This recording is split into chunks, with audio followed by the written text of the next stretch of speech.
Hey, um,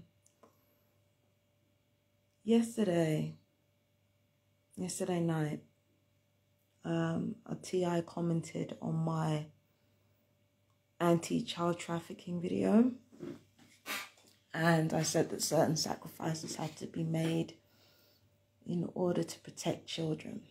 Now, two TIs responded. The first one said get people off porn addiction, which is already a work in progress. And then the second one said that porn is, used to traffic children, and there's certain truth to that.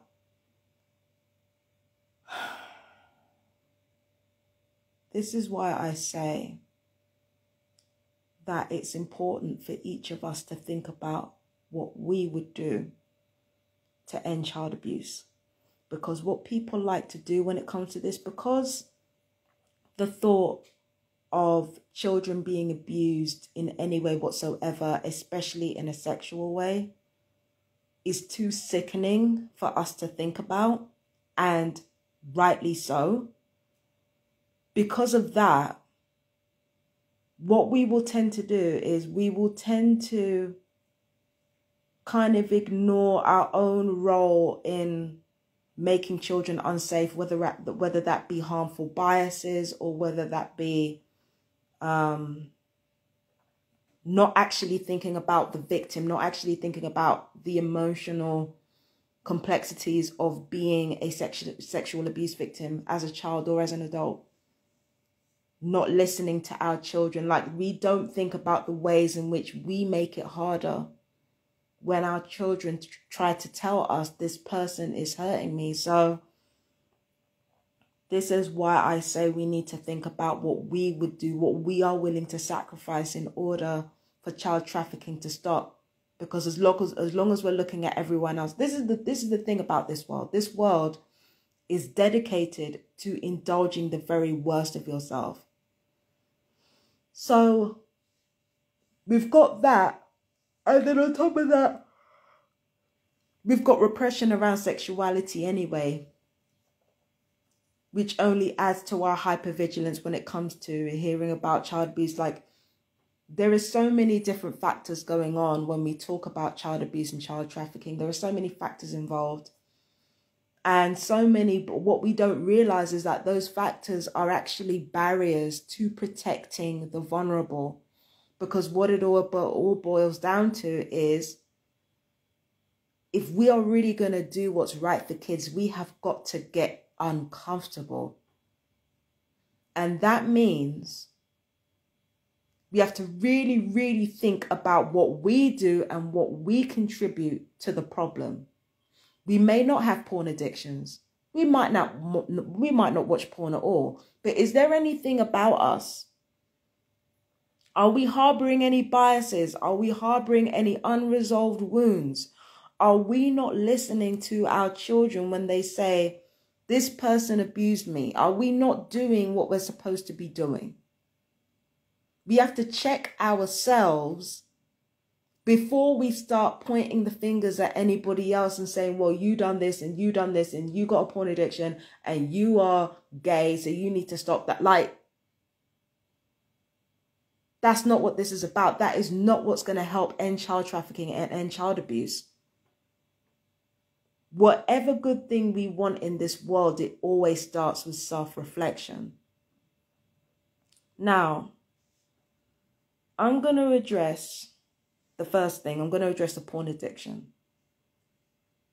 Now, this TI who is female, she didn't say take porn off altogether. That's not what she said. She said end porn addiction. Now, for me, common sense, because the clue is in the word addiction. If you get addicted to porn, eventually you become desensitized to the people you're looking at. It almost has the opposite effect to a celebrity who, like, I'm not saying, how do I put this? If you worship a celebrity and you rarely saw them get naked and you know they're not pornographic actors, we tend to have this weird exaltation factor when it comes to them.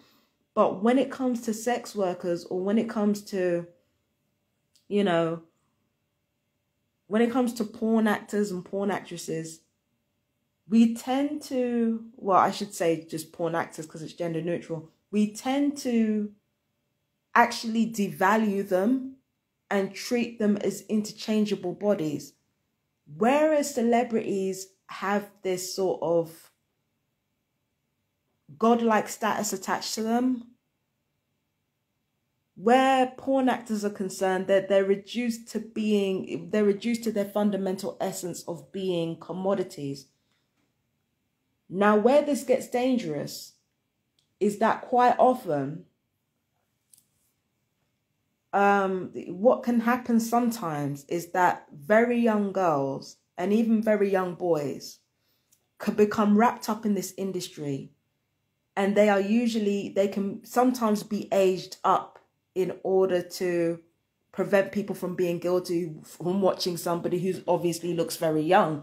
So some of these actors can get into sex work, or some of these people can get into sex work very young, especially girls, and they are aged up in their jobs in order to prevent people consuming the sex work from feeling guilty. So whilst it doesn't automatically facilitate child trafficking, it can be a gateway, because if you're already desensitized to the bodies that you're looking at, to the point where the only thing you care about is that body being good, and remember what good looks like is basically based on prepubescent standards, you can understand how that's a fucking slippery slope, right? You can understand how if you become addicted enough to pornography, that can be a gateway to actually abusing younger people.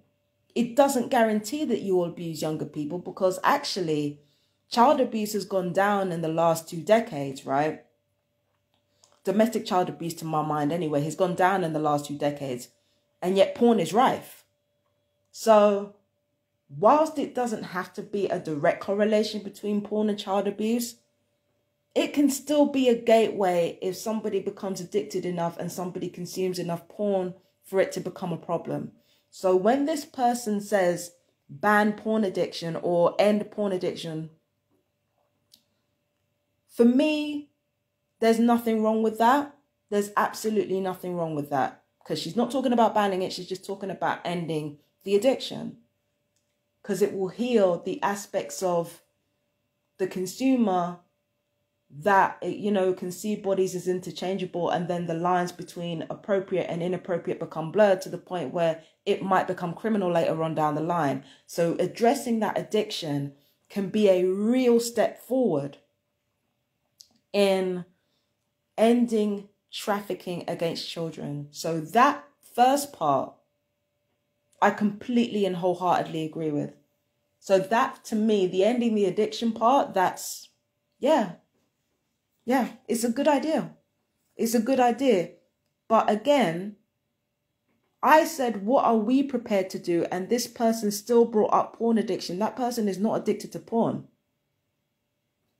What they're not thinking about is what they're doing. Because I'm thinking about my own past of being sexually abused. I'm thinking about, you know, the way I've treated people in sexual relationships and romantic relationships. I'm thinking about what I've been programmed with. I'm thinking about, you have to come back to self in order to actually address the problem. And that person did not come back to self. They pointed out other people because the thought of child abuse in the first place made them uncomfortable. So they didn't want to think about it anymore. Just put it on another person. And that's the problem that I have. Getting people off porn addiction is a real step in the right direction when it comes to ending child trafficking. So yes, that's a really good answer. But again, come back to self, like, what are we engaging in? And again, we don't have to be engaged in sexual depravity to be a part of the problem. We can be a part of the problem in other ways. In our biases and unaddressed wounds, which is 9 times out of 10 what the issue is, what the actual issue is. The second thing that I want to address is somebody came online on my page talking about how sexual depravity and pornography is forced down our throats. And therefore, you know, it's easing into child trafficking. And I'm thinking, hang on a second. Now, child trafficking goes as far back as the Bible, maybe even before then. I read somewhere that, you know, according to those times, you know, a woman, it's not even a woman, like what? A girl child can be arranged to be married to somebody from as young as 3 years old.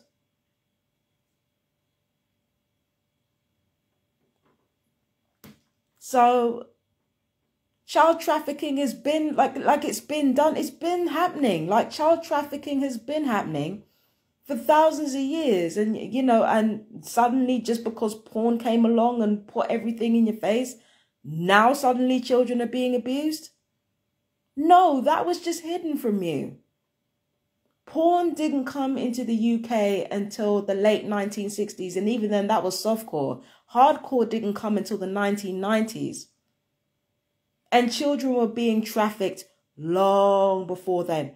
Children were being abused long before then. Especially domestically. Long before then.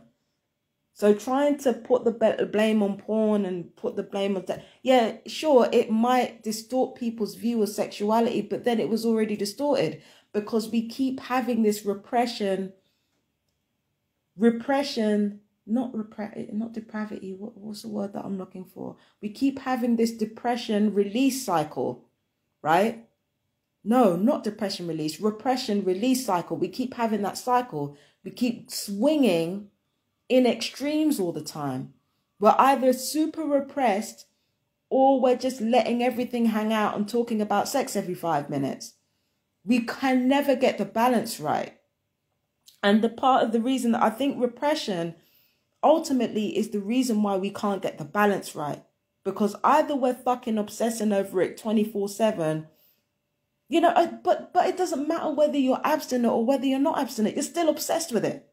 You're still obsessed with sex. The more you repress yourself sexually and the more you repress yourself emotionally is the more obsessed you're going to be with sex. So this person coming on my timeline, trying to act like their conservative values are saving children. They're not saving children. They're just hiding children from what's going on, which is a very different enterprise. There are plenty of children who have never been exposed to pornography because either it's banned in their country or it's banned in their home, and they got abused same way. Trafficked same way. There are plenty of countries, there are quite a few countries around this planet that have banned pornography and children are still trafficked there for vice. So this person basically, you know, trying to, you know, have conservative values, make that a part of their personality and then make out like that personality is going to save children when it's repeatedly failed to do so in the past. You see, this is exactly what I'm talking about when I say look within. You're not thinking. Repression is what causes the conflation of sensuality and sexuality, of naturalness and sex. Like, repression is what conflates nudity with sex. Repression, that same repression that you're preaching, is exactly why people cannot separate a naked body in its pure form from sexuality. And the effect that has on relationships, the effect it has on people actually connecting with each other, you know, on an emotional level, the effect that it has is incredibly damaging. So what you're preaching, that we should ban porn altogether, or that, you know, and sex is thrown in your face. I'm not saying it's not. I'm going to get onto the sex positives in a minute, right? And it's true, sex is thrown in our face a lot. It is. But then you're talking about completely throwing out the baby with the bathwater and then banning porn and, you know, all depictions of sexuality altogether. That's been done before and that was never the move. Do you understand what I'm saying? It harmed children still. It still harmed children. This is the thing, right? it still harmed kids. So those conservative values that you're talking about, all it does is preserve your own reputation. It does nothing to actually protect children.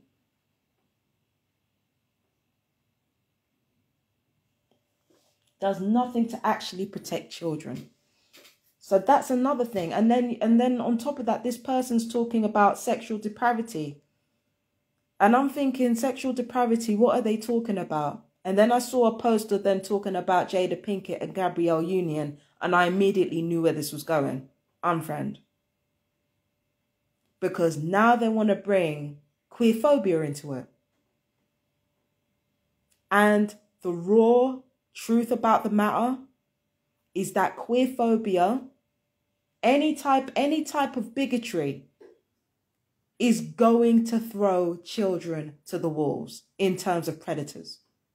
For example, racism means black and brown children are, this is the thing about black and brown people.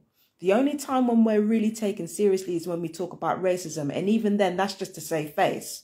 The truth of the matter is, when we go through sexual abuse, and when we go through, especially our babies, right?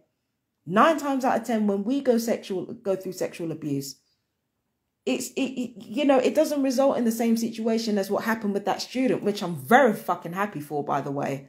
I'm happy that student got justice and them teachers got fired. Don't make me get started on that shit, because that's going to piss me off. But 9 times out of 10, black boys and girls are not as protected as their white peers. Same with brown children. When they go through sexual abuse, they're not as protected as their white peers. Racism can directly contribute to not necessarily the abuse itself, because abuse will happen no matter what race you are, but it actually has a direct effect on whether or not those children get justice. And that is the important part. Do you understand what I'm saying? If you are black and brown, you are affected in how much you are directly infected in how much justice you are able to get in comparison to a white child. But then again, even white children don't get no justice, because pedophiles are protected like you wouldn't believe. But that's for another subject matter, boy. That's for another subject. Listen, pedophiles are protected like you wouldn't believe. But even then, white children are more likely to have justice done. White vulnerable people who have been sexually abused are more likely to see justice done than other races. So racism can throw children to the wolves. And as for that queerphobia, LGBTQ plus communities, the uncomfortable reality that nobody wants to face is that when children with same-sex inclinations, because remember, if you're a girl, you like a boy, it's not sexual, but it's like, I mean, you're a kid. You share crayons with each other, right? That's a relationship. When you're a kid, you share crayons, right? So a boy might share crayons with another boy, or a girl might share crayons with another girl. But because there's still so much shame and stigma around the LGBTQ plus community, and it's getting worse as well. The clock's tick-tocking on backwards. What it actually does is it actually throws LGBTQ plus children to the fucking wolves. Before I even start talking about the torture and the sexual abuse that goes on with conversion therapy, I've got to talk about what happens to LGBTQ teens that find themselves ostracized from their families because of their sexuality, and how that increases their likelihood of being abused. Trafficked, I'm not entirely sure, but definitely being abused. Then we have to think about the fact that bisexual people or bisexual children are more likely to be abused than their straight counterparts. Well, bisexual women anyway, I don't know about kids. But LGBTQ plus children, they're thrown to the wolves as a direct result of LGBTQ plus discrimination against that community. It leaves them more open to, to secret clandestine relationships with predators. It leaves them open to being surrounded by predators. Because really think about the situation. If so-called normal people ain't going to accept them, where are they going to run to? If they don't have that strong family set up that loves and accepts them exactly for who they are, where the fuck are they going to run to? The amount of queer kids that have been fucking abused because of queer, as a direct result, I don't care what anybody says, as a direct result of queer phobia, how many of them children do you think have been trafficked? There's no way none of them children have been trafficked. There is no way. There is no way.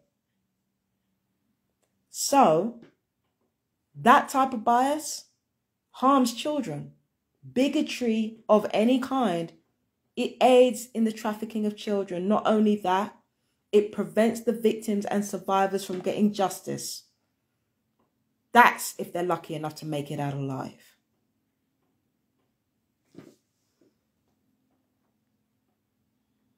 That's if they're lucky enough to make it out alive. So all these fucking conservative values and phobias and shit, they help no one. But then I've got to come to the other side of the equation. I've got to come on my side. I've got to come on the queer side.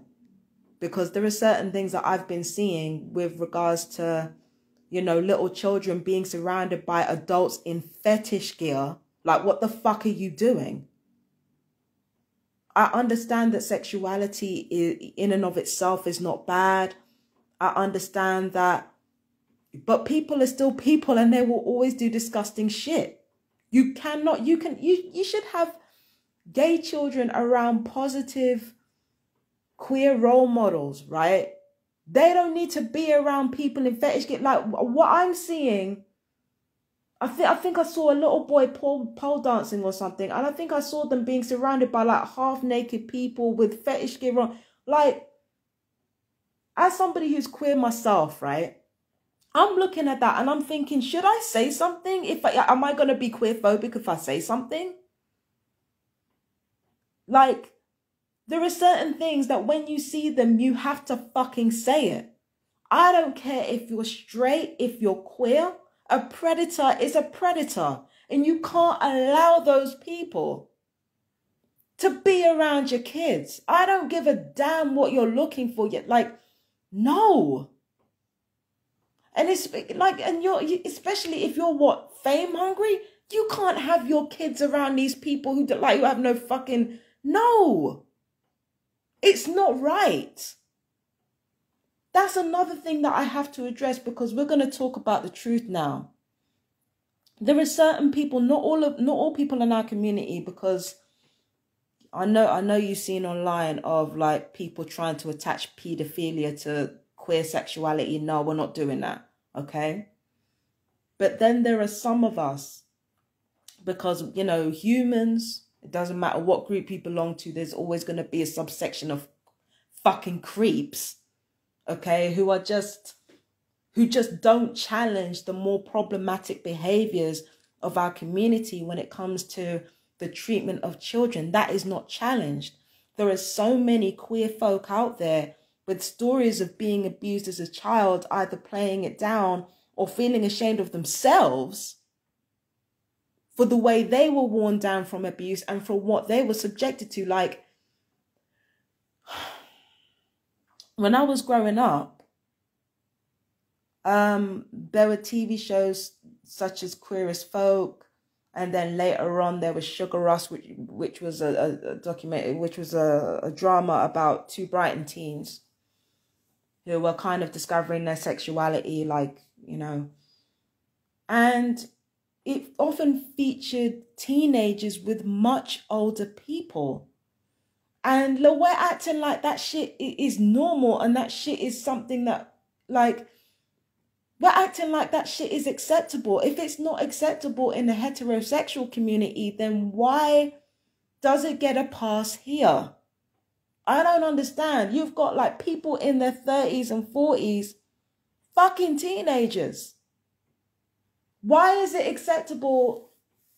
You know, why? I mean, I don't know how things work now exactly, but Why was that acceptable? And yet when like a straight man does the same thing with a younger girl, then suddenly that's sick. No, it's sick. It doesn't matter. It doesn't matter what group of people you belong to.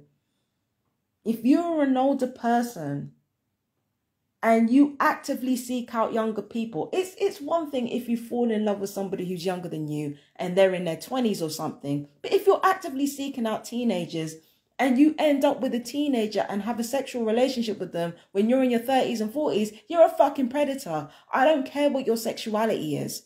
And shit like that is also what contributes to child trafficking and child abuse.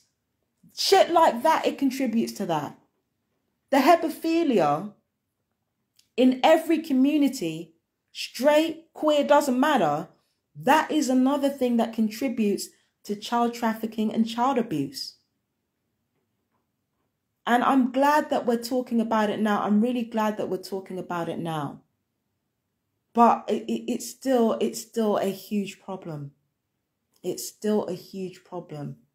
And then we've got to get into the gender bias, which is why I'm challenging the sex positive community. I'm challenging my community as well, because we are out here talking about men who abuse their power, because men are the majority of people who abuse their power. But have you forgot there are women out there who do the same thing? Women out there who are sexually inappropriate with their kids.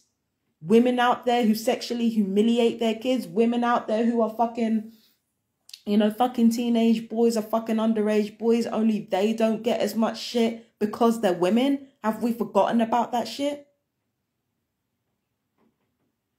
It's the truth. It's the truth. Watch the treatment of men who get with underage girls. Like, they deserve every bit of that vitriol and more besides. But check how much vitriol a woman gets simply because she doesn't have as much power as a man. That's fucking wrong. If you're a boy and you're sexually abused by a woman, and it's literally not acknowledged by anybody that you were abused underage or you were statutory raped by an older woman, imagine that not being accepted by the rest of society. What kind of effect does that have on your psyche? And you have to remember, men are more sensitive than women now. So we've got this patriarchal system in which men are supposed to be seen as the sexual aggressors. And therefore, when a woman comes onto them, it doesn't matter if the boy is underage and the woman is older. He's supposed to be grateful because that's a sign of his prowess. What kind of effect do you think it has on a boy's mind? And how do you think he grows up to treat children in the future? Now, I'm talking about personal situations and personal relationships, but all of those things play a part in the abuse and trafficking of children. It's our attitude to sex and sexuality that directly contributes to how children are trafficked and abused and harmed. These things are important to talk about, because if we don't talk about them and we don't get uncomfortable with it, children get hurt. Children get hurt. We've got to get uncomfortable. We cannot be bigoted against people for what they are, but at the same time, when it comes to protecting kids, setting an example, we've got to be serious about that shit. We've got to be serious about that shit. We've got to teach people that sex is not just, sex is not something to be treated like a drug that you take periodically. It's not a drug. It's not a drug, and it's not meant to be used by or against children. Simple things. Like, we have to kind of really conduct ourselves in a way that will enable our children to not only feel safe, but be safe. And it starts with self. Nobody wants to do the work. Nobody wants to do the examination. Everybody's looking at everybody else. Nobody's thinking about anything. I'm still unpacking. This is why I'm glad I'm not a mother, okay? Now, don't get it twisted. If I had children and anybody harmed me or mine, I'd fucking kill them. It's as simple as that. I'd fucking kill them. No questions asked. I'd snap their fucking neck. Okay? I know that if I had children, I'd probably be like an okay mum. I wouldn't be a bad mum because I've learned a lot about myself and I've learned a lot about my background. So I'd probably be a good mum if I was a mum. But the thing is, the reason it's so important for me to work on myself is because I want to make the world a better place. It's not enough for me just to do what everybody else does. I have to do it right. And for me, that means exploring my trauma, getting real fucking uncomfortable, exploring my trauma, exploring the way I've treated other people in the past because of that trauma, exploring the psychological, the mindset that I have, exploring my mindset, exploring how I've been affected, exploring all of these things in order to heal myself so that I can heal other people. Healing my relationship with my body, healing my relationship with my soul and my emotions, because emotions and sexuality, to be honest, the act of sexuality is just a baser form of the act of creativity, and the act of creativity comes from feeling, it comes from emotion. So I work very, very hard to understand my psyche, understand the way my sexuality works, understand, and I've learned some very hard lessons along the way. I've been through so much shit along the way. And I'm still going through a lot of shit. But in order to protect children, you have to look within. You've got to sacrifice. The sacrifice that we all have to make, I think. I said in that last video, what sacrifice are you willing to make in order to protect kids? And I think the answer, the real answer, is that we all have to sacrifice our egos. This is a world that feeds the devil in us and convinces us that that's an angel. That's the part of ourselves that we have to sacrifice in order to protect these babies, in order to stop them from being trafficked, in order to stop them from being harmed. That's what we got to do. We've got to sacrifice our egos. And I think we've got to sacrifice a patriarchy as well, because this shit ain't working. The pedophilia thing, patriarchy. And a lot of people are going to say, oh no, it's not patriarchy. Yes, it is. Yes, it is. Yes, it is, and you know it is. This obsession with youth, like draining youth, especially from a woman, no, that's all patriarchy, man. Sucking the life out of nature, sucking the life out of the feminine, especially the young feminine, nah, that's all the way patriarchy. All the way patriarchy. So we've got to sacrifice our egos, and I think we've got to sacrifice patriarchy as well. And that means dismantling this very strongly, this strong hierarchy based on a multitude of different factors. That's another thing. That's a real strong barrier to protecting our kids.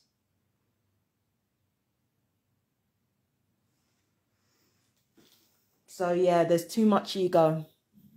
I realize now that I'm probably on my own in this, because nobody's willing to get uncomfortable, and nobody's willing to examine their own feelings and examine their own biases and examine exactly how that might harm children in the future. People think that sexual depravity is the only thing that can harm kids and the only thing that can lead kids to the slaughter. It's not the only thing. If it was,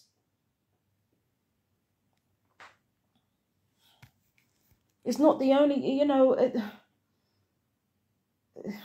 like one dickhead being a fucking creep is not the only thing that leads our babies to the wolves. And that's something that we have to reconcile. Can't keep passing buck. We can't. We cannot. We've been doing it for fucking how long? Treating children like shit, that's another thing that we have to address. Treating children like shit is normalized. Now, I know in my videos, I've been cussing out a certain group of children, a couple of children, based on what they've done. But hear what, right? They're still kids.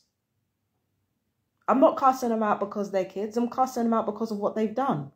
9 times out of 10, I see a lot of kids being, you know, messed around and like when they don't deserve it simply because the adult fell off or they were tired or I'm like, yo, do you not understand how your behavior leads your children to harm? Do you not get it? There are so many different contributing factors that lead our children into I say our children, I ain't got no kids. That lead children into dangerous situations. There are so many contributing factors that we don't address. And this whole subject, it makes me feel uncomfortable. But again, I'm fucking willing to be uncomfortable. I'm willing, I'm ready and fucking willing, because there is so many factors, so many layers that need to be explored when it comes to this.